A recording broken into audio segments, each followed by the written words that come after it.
So, Metal Gear Solid Delta is officially here, and in the lead up to this, I had played through Metal Gear Solid 1, 2, and 3 for the very first time on stream. If you want to hear more about my thoughts on those games, you should check out the video from last week. But today, I want to focus specifically on Delta, the remake, and share a few of my thoughts about it. And I'll just say up front, overall, I love the remake. It was a ton of fun to play. It's probably the ultimate way to play Metal Gear Solid 3 if you haven't played it before, and I would definitely recommend it to new players. But I do think there's more that they could have done, and I have some thoughts about individual things in the game, so why not yap about it? And I also wanted to let you guys know that I'll be streaming my first playthroughs for Metal Gear Solid 4 and Metal Gear Solid Peace Walker on Twitch, so you can check that out if you're interested in that. All right, let's start with talking about the mechanics of the game. It's definitely still a PS2 game, and it has a shiny coat of paint on it, and they've introduced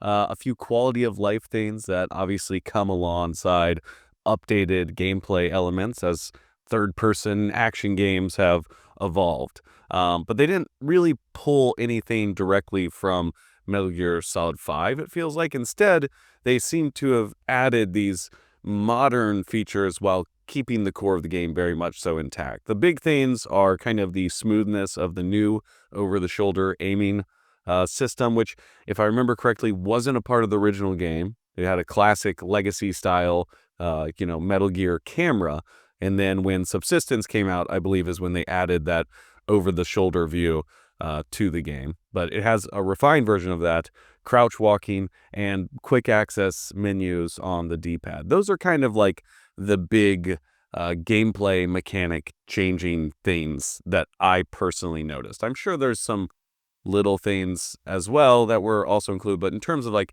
how the moment-to-moment action feels, those are the things that impacted my experience the most. And obviously the graphics were updated and generally look great even in the performance mode. Especially the characters. Especially the characters look absolutely fantastic. And I will just say here, because in my notes, I didn't write anything else down about it, but it seems to be a very big talking point around this game, the performance. I've seen people getting very low frames or stutters or, stuff like this. I played on a base PS5 and generally didn't notice anything. I do think around the Fury fight with all the fire, there was a little bit of stuttering there. Maybe around the motorcycle chase in certain parts where there are a lot of people coming at you, maybe a few stutters, but really had no issues. I did my first playthrough of the remake on quality the entire time up until the final boss fight in the game, which I couldn't tell, prior to understanding how the CQC mechanics work, which I'll talk about in a little bit. I couldn't tell if I wasn't understanding that aspect of the fight or if I was getting some sort of stutter or delay that was causing me to embarrass myself in front of my master, my mentor. So I did drop it down to performance mode there, but it wasn't actually tied to any performance-related issues. It was just because I was getting my ass kicked. So overall, I didn't really notice any issues, but I'm not like super keyed in or that type of person who it's like, oh, my frames are dipping below a certain thing. It's really going to bother me that much. Generally, if the game feels good to play, that's the kind of experience I'm going to have with it, and I'll take it at face value. Breath of the Wild maybe would be the other game that comes to mind where I would have noticed, substantial frame rate drops. And I would say that experience for me was much more significantly impactful on the gameplay than it ever was in Delta. But I'm sure all that stuff is there. I just personally didn't have any kind of notes or thoughts on it, and it didn't impact my enjoyment or playing of the game, really. Okay, so getting back to that kind of modernization of the gameplay, it does impact the game in some ways that are interesting. I think basically everybody understood what they were getting in this package, and they were so faithful to the original that there weren't a lot of surprises. But I do think that the over-the-shoulder aim and how smooth the first-person aiming is in this entry as opposed to the original does somewhat trivialize some of the boss fights. Specifically, Ocelot, the Fear, and the Fury, for me, felt like they were significantly easier. And in those fights in particular, I didn't feel like I really had to learn the mechanics of the boss as much as I was able to just kind of tap in over the shoulder and plink them to death, if that makes sense. It was much, those fights happened much quicker, and, I just wasn't as concerned with the things that I was in the original game in this one, because it just felt like I was too effective. The movement was too smooth, and the aiming was too on point, that they didn't really stand a chance against me. Now, this could be a consequence of me having already played the game before. This was my second playthrough, and I did play through 2 additional times. So I have 4 total playthroughs, 3 of which happening in Delta, which I'll explain why a little bit later, why some of those runs came to be. But those fights in particular did feel a lot less satisfying. Volgan, I think, holds up, and I still haven't fully figured out. The boss, I think, holds up still. Really all the other fights I think are pretty solid, but those ones I think were just trivialized by the fact that you can so effectively, get this target acquisition in a way that just wasn't available to you in the originals. Also, the enemy AI feels unchanged. Now, once again, not a super technical person, but it feels to me like these are no shit the same, guards that were in the PS2 game. They have just been picked up and plopped in here. They generally feel like they're in the same positions, they have the same reactions, and it really feels like a 2025 player character is fighting 2004 NPCs. Now, this could be something that is resolved by upping the difficulty. All of my playthroughs so far have been on normal difficulty. I do think I'm going to attempt a cheeky Foxhound run, though, now that I have that AT camo from getting all the GA-KOs and Kerotans. But all of my playthroughs so far have been on normal difficulty. So maybe that is, once again, more so a consequence of me having done multiple playthroughs and understanding the placement of enemies and how they react. But I do still feel like tweaks to how they respond and how they interact with the environment could have been beneficial for the overall experience, despite the fact that, I understand that I'm coming at it from the perspective of somebody who is much more aware of the game in totality. Some of those updates, the actual interactions and how they respond to you, though, I think could have been tweaked in a way that made it more suitable to the updated mechanics. With that being said, I don't think that every level is kind of trivialized by this or made too easy. Honestly, the level design stands out so much, especially seeing all of these beautiful, shiny, hard surfaces in the Unreal Engine, which I think is the best thing that kind of comes through visually in terms of the environments. Like the path through Groznygrad is still just as exhilarating and such a cool area. The building infiltration in the scientist costume, navigating the dark cave for the first time. Like these are maps that 100% still hold up. It's just that once you kind of realize how powerful Modern Snake is and you're a little bit more familiar with the game, you can kind of steamroll through most of these areas without much skill. But I'm sure the first time player experience is very good. And to kind of step over into how they attempted to balance this, I want to talk about the Trank pistol. It seems to me that the one way that they really heavily tried to update the game in a way that didn't make these new over-the-shoulder and kind of smooth, fluid movement systems make the game too easy was by adding this kind of insane bullet drop to the Trank pistol, which used to be like a sniper rifle that you could point at someone's head from across the mountainside or across the laboratory and get rid of them from basically the point where you entered the map. Now the Trank pistol has bullet drop, and what I believe is occurring is that when you're in third-person aim, the bullet will arc down and then also randomly to the left or right. I believe when you go into first-person mode, it'll only arc down, and that the left and right RNG is eliminated because there's some increased difficulty, I guess, by the fact that you're moving into the first-person mode.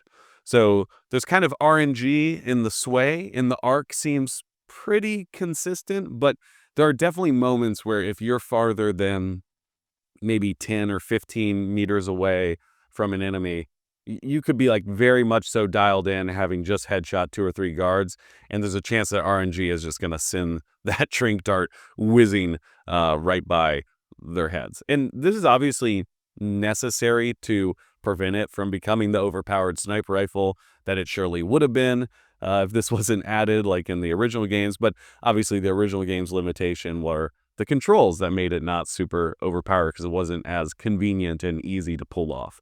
But I think I would have preferred tweaks to the enemy placement or the enemy AI, or making the maps more open spaces and adding more hiding spots.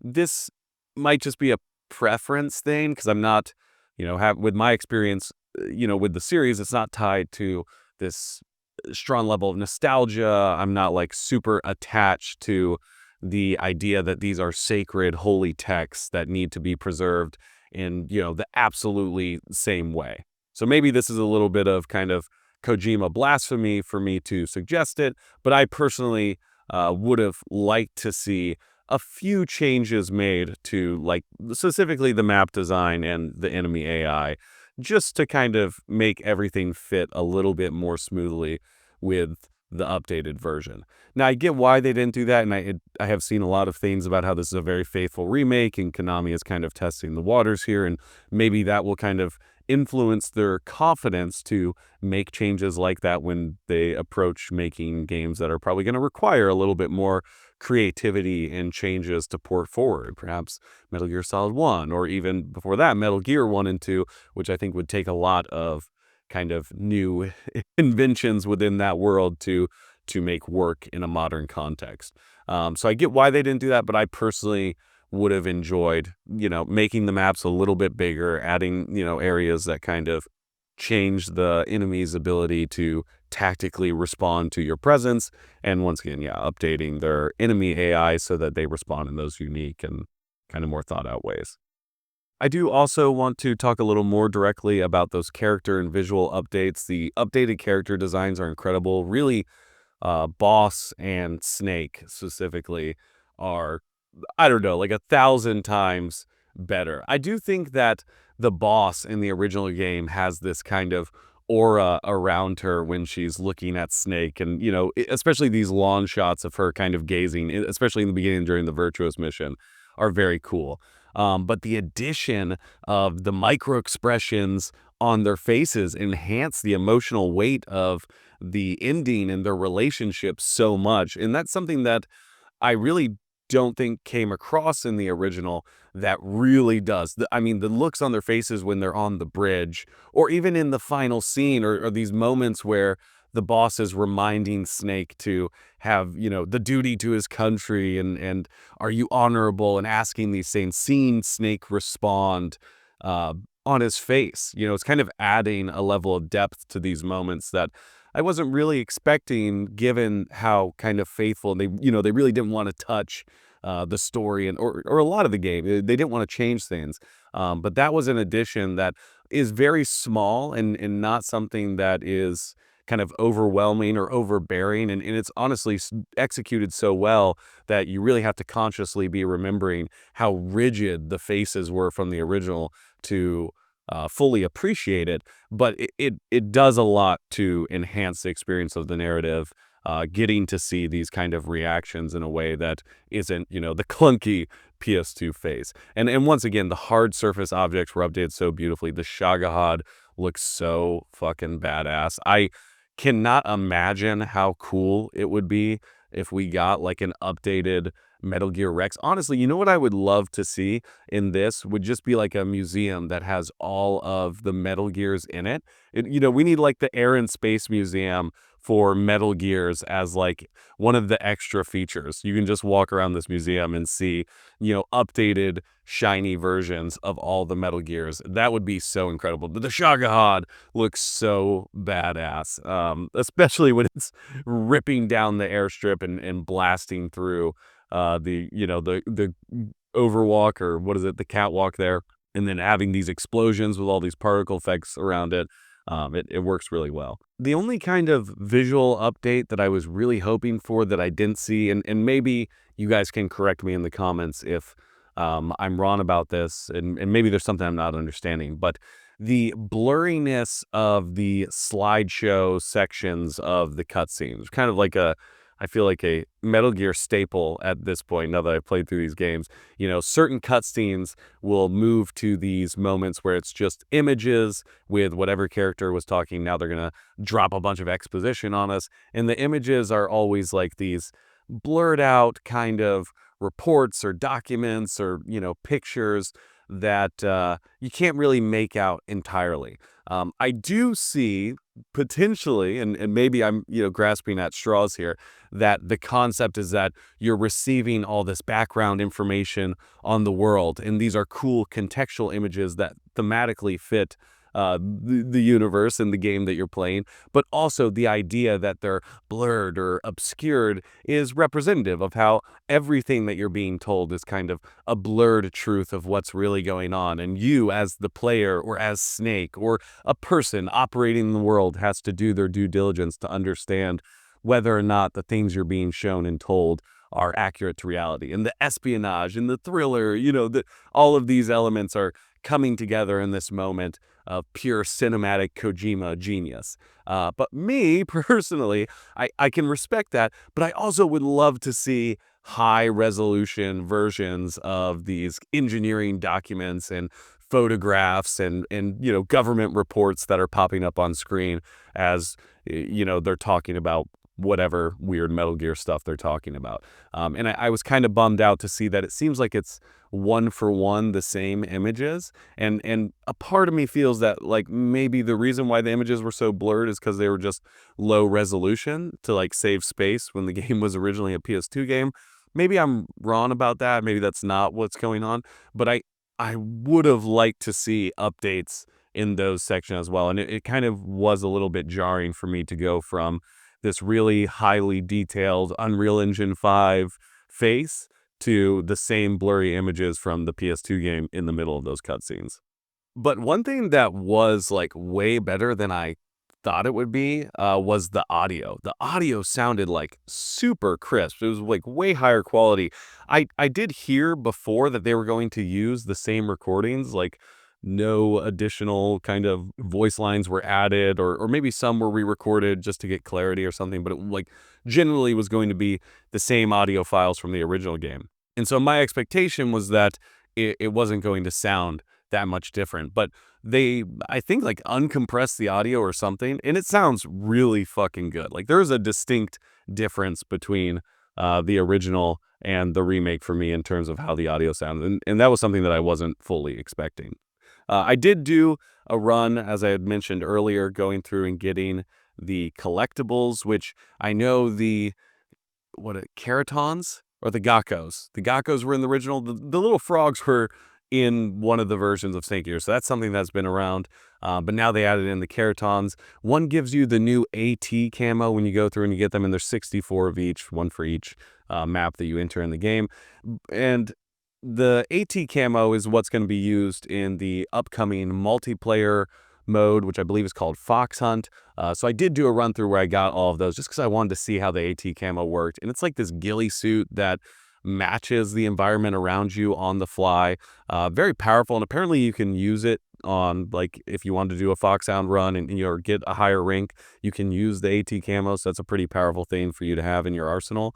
That was a ton of fun to get, and I do think that the Fox Hunt mode seems like it's going to be a lot of fun, just given how kind of modular and cool this AT camo is. I'm kind of bummed that it wasn't here on release, and I kind of wonder if the hype of this game would have been carried a little bit longer if that multiplayer mode was there. And I do understand that there was a pretty big community around the Metal Gear Online stuff. I never was a part of that, and I don't have an understanding, but like, maybe I would like to hear your guys' thoughts in the comments about that as well. Is like, do you think that there is going to be enough hype around a separate launch for an online component to this? Because I would love to kind of see a revival in a month or two where a lot of people come back to play it. But also, I'm just not as confident that people are going to be remembering that, or everyone's going to be on Battlefield or Arc Raiders, or something at that point. And I really hope that if if it's as fun as it appears to me from the outside, that an audience still comes back to it. Oh, and the other kind of silly fun updates, the Ape Escape mode, which I think was something else that was also in the game before, was fun briefly, but not something that I'm going to even try to get all the points for or complete each of those missions. What I will say though is the snake animations for when he finishes the Ape Escape rounds are fucking insane. I'm just gonna put this on screen right now. Just take this for what it is. I can't get it out of my fucking mind.